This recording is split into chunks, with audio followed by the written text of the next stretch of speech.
Querido amigo, vamos hoje estudar os versículos que compõem o capítulo 40 do livro de Gênesis.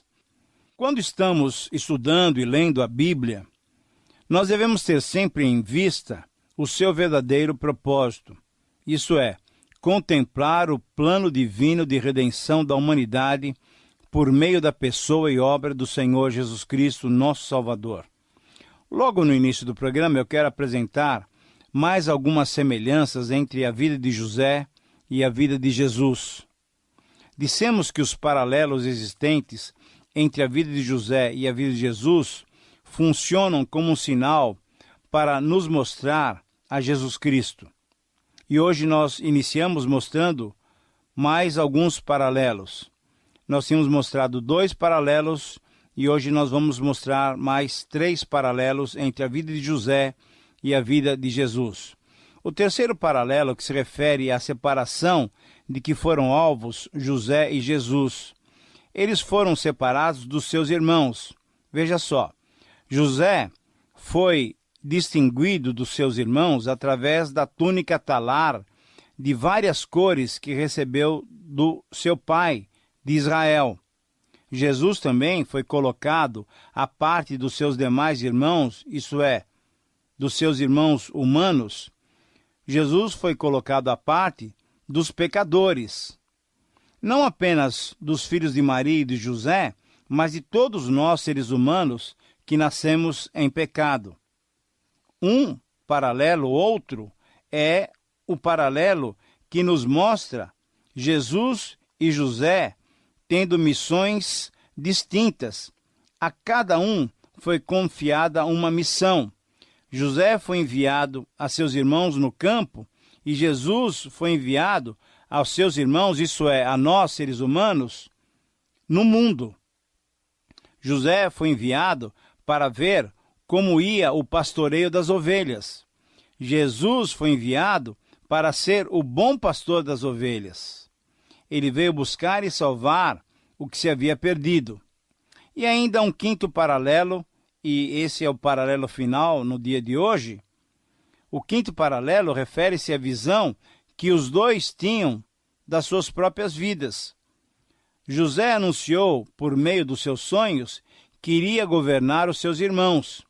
Isso atraiu, na verdade, zombaria e ódio por parte dos seus irmãos. E Jesus, paralelamente, apresentou-se como o próprio Deus. Ele disse, certa ocasião, eu e o Pai somos um. Por isso, ele foi ridicularizado pelos seus irmãos, isso é, pelos homens. Jesus foi ironizado e odiado quando colocaram na sua cruz o cartaz que dizia, este é o Cristo, o Rei dos Judeus.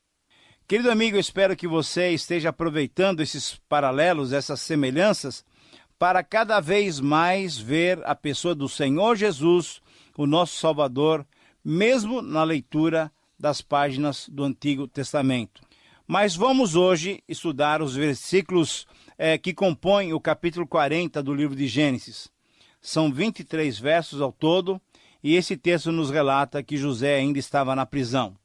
Muito bem, aqui José interpreta os sonhos do copeiro-chefe, do padeiro-chefe, e tem como paga a ingratidão do copeiro-chefe que se esqueceu de José depois de ter sido solto. Mas nós veremos que Deus tinha, na verdade, um propósito muito mais especial, um propósito maior para a vida de José. Você deve se lembrar que José estava preso injustamente.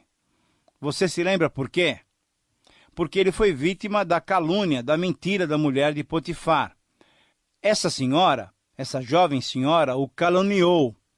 E Potifar creu, aceitando a versão da esposa, que foi a melhor maneira dela resolver o problema.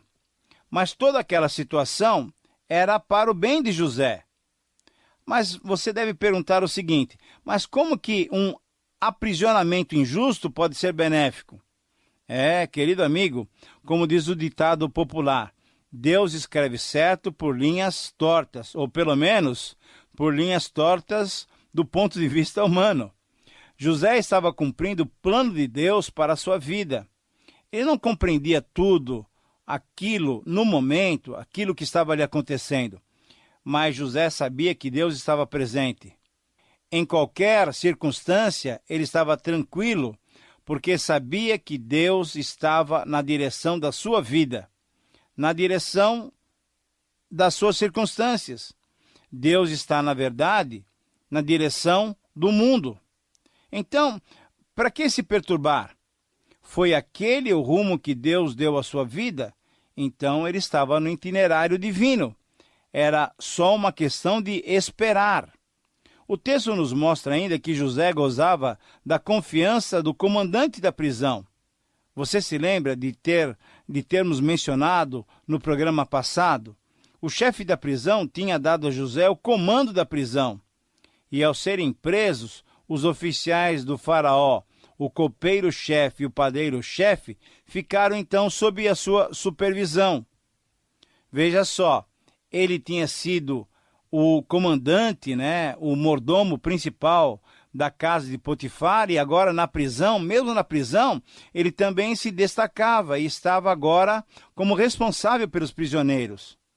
Certo dia, José viu esses dois homens, copeiro-chefe e padeiro-chefe, entristecidos e pensativos, e aí perguntou-lhes a respeito do motivo de estarem assim tão perturbados. Ao saber que estavam perplexos pelos sonhos que tinham sonhado, testemunhou sobre o poder e a suficiência de Deus para interpretar os sonhos. E colocou-se, na verdade, como um agente de Deus, como um instrumento de Deus, para tornar conhecida a revelação daqueles sonhos. Quando os dois oficiais presos contaram seus sonhos, José, então, no poder de Deus, os interpretou. Conforme os versículos 9 a 13, nós vemos a interpretação do primeiro sonho. Então o copeiro-chefe contou o seu sonho a José e lhe disse: em meu sonho havia uma videira perante mim, e na videira 3 ramos. Ao brotar a vide havia flores, e os seus cachos produziam muitas uvas maduras. O copo de Faraó estava na minha mão. Tomei as uvas e as exprimi no copo de Faraó, e o dei na própria mão do Faraó. Então lhe disse José: esta é a sua interpretação. Os 3 ramos são 3 dias. Dentro ainda de 3 dias, Faraó te reabilitará e te reintegrará no seu cargo. E tu lhe darás o copo na própria mão dele, segundo o costume antigo, quando lhe eras copeiro. Sabemos que a interpretação do sonho se cumpriu literalmente quando o copeiro-chefe do rei do Egito, depois de 3 dias, voltou às suas atividades no palácio, saindo da prisão. Então veja você, querido amigo, quanto José foi usado por Deus. Mas nos versículos 14 e 15, ao interpretar esse sonho, José pediu que o copeiro-chefe, depois que fosse liberto, intercedesse junto ao faraó em seu favor. Porém, o que aconteceu? O copeiro-chefe se esqueceu de José. Depois que alcançou a liberdade, esqueceu-se de José. Que ingratidão! E certamente você pode perguntar: como é que José podia se manter ainda animado com tantos contratempos e infelicidades? É isso mesmo. José continuava no rumo certo. Na verdade, quando analisamos com maior profundidade, foi muito bom José ter sido esquecido pelo copeiro-chefe. O que parecia ser um fato lamentável foi, na verdade, um fato altamente importante, favorável a José. Pense comigo, imagine se José tivesse sido libertado, tivesse sido solto da prisão por intermédio do copeiro-chefe. Para onde José teria ido? Teria voltado para sua terra, para junto do seu pai. Era provavelmente o que poderia ter acontecido. Retornaria para Canaã, sairia da prisão e voltaria para casa num ambiente onde atrairia ainda mais o ódio dos seus irmãos. Você lembra que os irmãos de José estavam sempre perturbando ele. Não gostavam dele, odiavam na verdade José. Mas, como podemos perceber, o copeiro-chefe se esqueceu de José. Graças a Deus por esse esquecimento, foi providencial. Esqueceu-se de José naquele momento e só se lembrou dele quando o próprio faraó, rei do Egito, estava em apuros com um sonho que tinha sonhado e que não tinha ninguém que o interpretasse. Somente naquela ocasião o copeiro-chefe lembrou-se de José. Então o faraó mandou buscar José às pressas e libertou-o da prisão, e José foi da prisão direto ao palácio. Querido amigo, você pode perceber que mudança brusca é essa que Deus pode fazer em nossas vidas? Que mudança abençoada! Da prisão diretamente para o palácio. E lá então os acontecimentos foram mais interessantes, foram na verdade maravilhosos. José interpretou o sonho e revelou os detalhes ao faraó. O rei ficou impressionadíssimo com José e nomeou o governador do Egito. Da prisão, ele foi transformado em governador do Egito. Você já imaginou isso? Você entende agora que se José tivesse sido liberto, tivesse saído da prisão por meio do copeiro-chefe, nada disso teria acontecido? Em relação aos demais detalhes dessa história muito interessante, nós vamos conversar nos próximos programas. Mas vamos voltar para o texto de hoje. O esquecimento do copeiro-chefe foi providencial. Deus permitiu que ele esquecesse de José para que os seus sábios e soberanos planos pudessem ser realizados a contento. Voltando ao texto ainda, cabe uma pergunta. Por que o copeiro-chefe e o padeiro-chefe foram presos? O texto diz que eles desonraram ao faraó, que ficou indignado com os dois, mandando-os para a prisão. Querido amigo, isso é o que vemos no texto. Mas a explicação por trás das linhas, ou a explicação entre linhas, nos mostra que eles foram colocados exatamente naquela prisão, porque José estava ali, e todos os acontecimentos que estavam por acontecer faziam parte do plano de Deus. Por que os dois foram parar ali na prisão? É verdade, nós não temos clareza no texto a respeito da razão das suas prisões, mas felizmente lá eles encontraram José, que apesar de ter sido colocado ali devido a uma calúnia, devido a uma mentira, ele mantinha esperança porque sabia que Deus estava com ele. Apesar de estar preso, ele preocupava-se com o bem-estar dos outros. Ele procurava ajudar os outros. José, se fosse um outro preso, certamente ele estaria murmurando, estaria somente preocupado consigo mesmo, com a sua sorte, com a sua felicidade.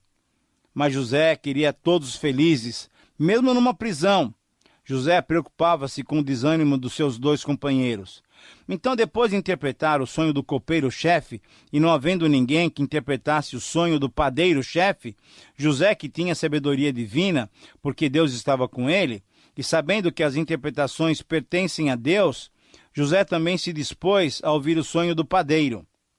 É bom que se diga que não estamos diante da história de um pretensioso, nem de um médium, de um adivinho, de um sensitivo. De jeito nenhum. O que vemos aqui é um homem de Deus que recebe do Senhor sabedoria, um dom especial para interpretar os sonhos. José não disse, eu posso interpretar sonhos. Ele disse que a Deus pertencia a interpretação de um sonho. Por isso dava toda a glória a Deus. E isso nos ensina que devemos dar toda a glória a Deus em tudo aquilo que fazemos. Muitos crentes, infelizmente, não glorificam a Deus naquilo que estão fazendo. E essa é a razão porque não experimentam as bênçãos do Senhor no seu trabalho, na sua vida, na sua família. Utilizam os recursos espirituais e os dons que Deus lhe deu para se autopromoverem. Esquecem de glorificar a Deus. E a Bíblia diz que Deus não divide a sua glória com ninguém. Mas vejamos agora o sonho do padeiro-chefe nos versículos 16 a 19. Diz assim o texto: Vendo o padeiro-chefe que a interpretação era boa, disse a José, eu também sonhei, e eis que cestos de pão alvo se estavam na minha cabeça, e no cesto mais alto havia todos os manjares de Faraó, arte de padeiro, e as aves os comiam do cesto da minha cabeça. Então lhe disse José, a interpretação é essa, os 3 cestos são 3 dias, Dentro ainda de 3 dias, Faraó te tirará fora a cabeça e te pendurará no madeiro, e as aves te comerão as carnes. Querido amigo, você pode perceber que a interpretação do sonho não era boa, mas Deus falou na linguagem que o homem conhecia, pois ele era um padeiro. Era uma mensagem dura, uma mensagem de julgamento. José simplesmente foi um intérprete fiel, porque transmitiu a mensagem, apesar de saber que ela não ia agradar ao padeiro. Mas era verdade, José não iria ser um intérprete falso. Não deveria mentir, procurando somente agradar aquele pobre homem. A sentença do sonho era dura, realmente dura. Mas o que iria acontecer? Não tinha o que escapar, José não tinha como mentir. José foi fiel e literal. Ele falou sem rodeios, ele disse a verdade. Mas antes de prosseguirmos, vale a pena perguntarmos: por que nos tempos bíblicos os servos de Deus tinham tantos sonhos e visões? Querido amigo, pense o seguinte: muito provavelmente a resposta é que, enquanto o cânon sagrado, isto é, a Bíblia, as Escrituras Sagradas, não tinha ainda sido completada, não tinha sido ainda finalizada, Deus falava aos homens naqueles dias por meio de sonhos, de visões, de revelações audíveis. Essa experiência com sonhos aconteceu com Jacó, com José. A experiência com visões aconteceu, por exemplo, com Isaías, com Ezequiel. A experiência através de revelações e palavras audíveis aconteceu com Moisés, com Samuel. E nos dias do Novo Testamento também, várias experiências desse tipo aconteceram com Paulo, com Pedro e com outros servos de Deus.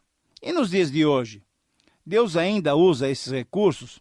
Eu creio que sim, mas veja bem, mas não para revelar novas verdades, pois tudo aquilo que Deus queria que conhecêssemos dele já está revelado na Bíblia Sagrada. Mas, como um encorajamento, como um despertamento, como um aviso, eu creio que Deus ocasionalmente ainda usa esses métodos para falar ao coração de cada um de nós. Temos que lembrar que há uma profecia em Joel 2:28, de que nos últimos dias os velhos terão sonhos e os jovens terão visões. Mas temos que lembrar também que Deus usava símbolos relacionados com alguma coisa que o homem já conhecia, para trazer a sua mensagem aos homens. A narrativa desse episódio é um belo exemplo dessa prática.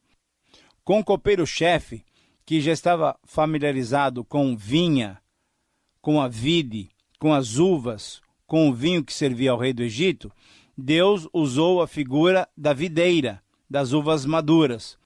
No caso do padeiro, Deus usou a figura de cestos de pão, de manjares, aquelas obras que um padeiro faz. Deus sempre fala ao homem numa linguagem que lhe seja conhecida. José interpretou então esse sonho com poder e com a sabedoria de Deus.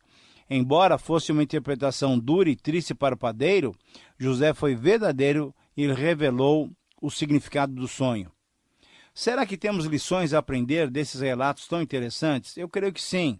Veja só, querido amigo, com a atitude de José, devemos aprender que todos que têm a missão de interpretar e proclamar a palavra de Deus aos homens devem fazê-lo com zelo e com fidelidade. É muito grande a tendência em nossos dias de não se transmitir todo o conselho de Deus aos homens. Muitos intérpretes, muitos pregadores da palavra procuram mais agradar aos seus auditórios do que transmitir com fidelidade e honestidade a mensagem divina. A mensagem do Evangelho é de paz, restauração, é de boas novas, é de libertação, é de salvação, mas veja só, ao mesmo tempo, é uma mensagem de arrependimento, de mudança de vida, uma mensagem de julgamento e de condenação.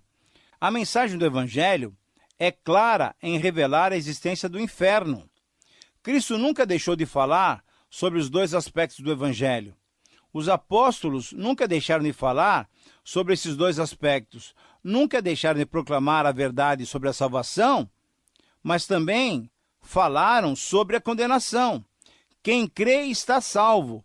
Quem, porém, não crê está condenado. É a mensagem do Senhor Jesus. Paulo disse em Romanos: considerai, pois, a bondade e a severidade de Deus.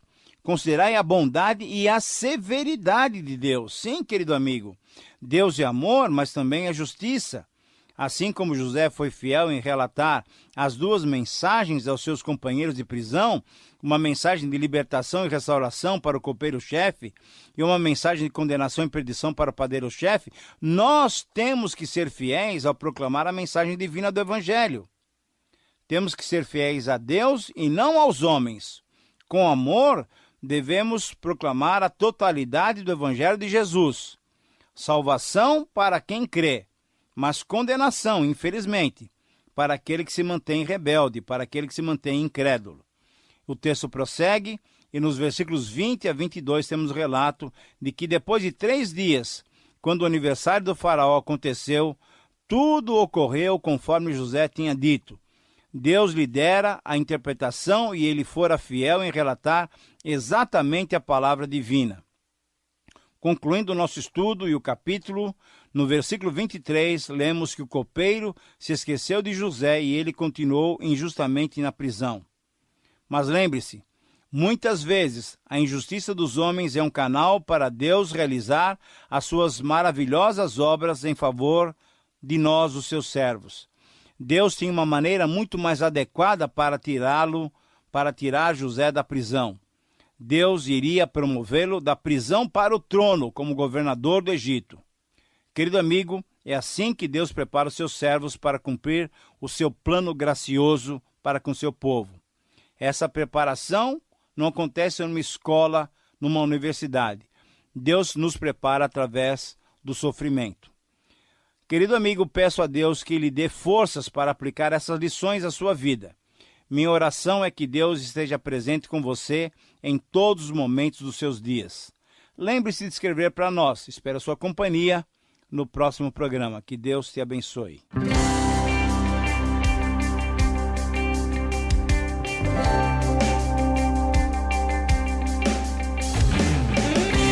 Através da Bíblia. Estudo sistemático e detalhado da Palavra de Deus do Gênesis ao Apocalipse. Para saber mais, acesse nosso site transmundial.org.br.